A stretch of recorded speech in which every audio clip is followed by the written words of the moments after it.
action qui sera posée, bien entendu, qui ne sera pas appréciée. Maintenant, parce que le peuple de temps en temps doit sortir pour exprimer son attachement aux idéaux défendus, non seulement par les autorités en faveur, surtout des peuples. Et c'est la raison pour laquelle nous sommes venus en tant que scolaires pour réaffirmer, réitérer et confirmer notre attachement aux idéaux défendus, peu importe le sacrifice. On en a fait, sacrifice on en a fait. On le sait, depuis combien de temps l'étudiant ne parle plus de bourse ou d'aide sociale? Depuis combien de temps l'étudiant a même oublié ces conditions exécrables de vie sociale qui sont pratiquement invivables?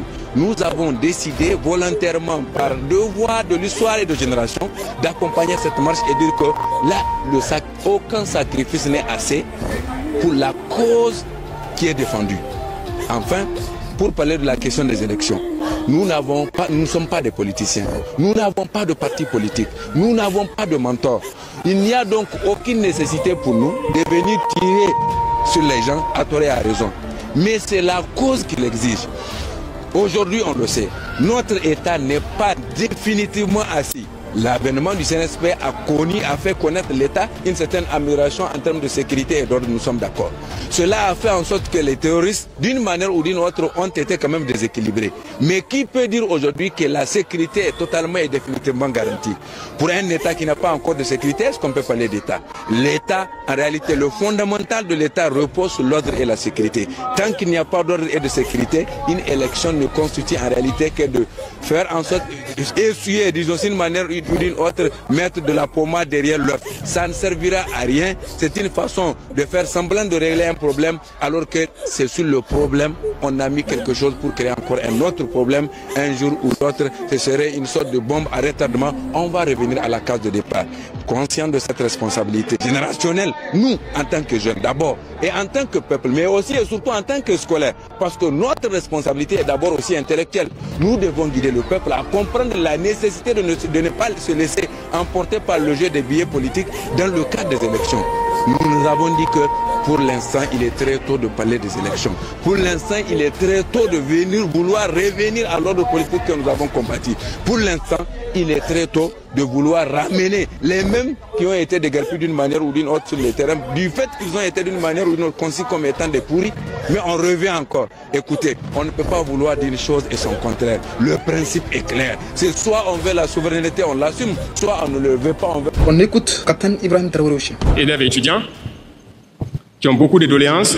En tout cas, je peux vous assurer qu'on connaît tous vos problèmes. On va faire des cités universitaires.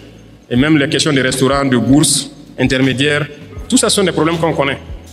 Mais c'est petit à petit. On ne peut pas régler ça tout de suite. Vous avez déjà la construction de la cité ici, c'est ça? Le bâtiment administratif.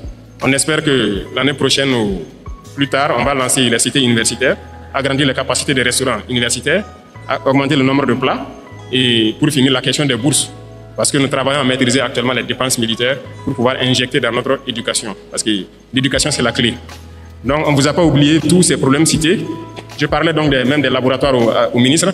J'ai dit de trouver un standard, un certain nombre d'équipements minimum, et on va construire des laboratoires dignes de ce nom dans nos universités.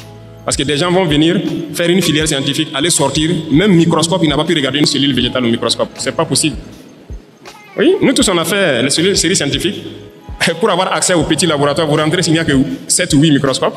Peut-être même tout ne fonctionne pas. Tout le monde ne peut pas avoir accès. C'est la réalité, c'est toujours ça.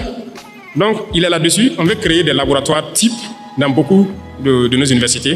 Vous ne pouvez pas venir et ne pas pouvoir avoir accès à un certain minimum d'équipements scientifiques de laboratoire pour faire vos tests et vous familiariser. C'est dans ça qu'on peut créer.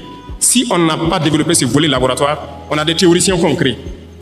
J'étais surpris même d'apprendre que même au niveau de nos chercheurs, il n'y a pas de microscope électronique à balayage au Burkina. Depuis que le Burkina existe, il n'y a pas ça. Et j'ai demandé au ministre, j'ai dit, mais comment vous faites donc la recherche? On est obligé d'aller à l'extérieur, louer des laboratoires, payer de l'argent pour faire. Pendant que le microscope électronique à balayage, je ne pense pas que ça coûte le milliard. Et comment on ne peut pas le faire? Actuellement, on est en train de payer ça pour installer au Burkina, pour qu'on puisse faire tout sur place ici. Donc, j'espère que d'ici là, tout ça sera opérationnel et que ça puisse profiter donc, aux étudiants même, aux chercheurs, aux scientifiques, pour pouvoir avancer dans leurs recherches. Dans tout ce qui vient de se passer, une chose quand même indéniable, qui est que on peut lui faire toutes sortes de reproches, sauf lui dire qu'il n'est pas patriotisme. On voit ça à travers ses paroles, l'exaltation qu'il dégage, le fait de dénoncer les failles qu'ils ont mises en place depuis des années, le fait d'éveiller le patriotisme même dans son pays, ou voire même l'Afrique tout entière. Et puis, il ne se contente pas de parler seulement. Il parle et puis met des choses en place aussi. On voit que c'est quelqu'un qui a une vision à long terme, vu que les gens n'ont pas de bourses et autres. Il se plaît, c'est normal. L'Afrique a passé des années et des années dans les conneries, vraiment. Comprenons aussi que ces choses-là ont été mises en place depuis des années, donc on ne peut pas résoudre ça du jour au lendemain. Il faut aller étape par étape. N'hésitez pas à me dire ce que vous en pensez dans les commentaires. Et c'est très important. Et on se dit à la prochaine vidéo.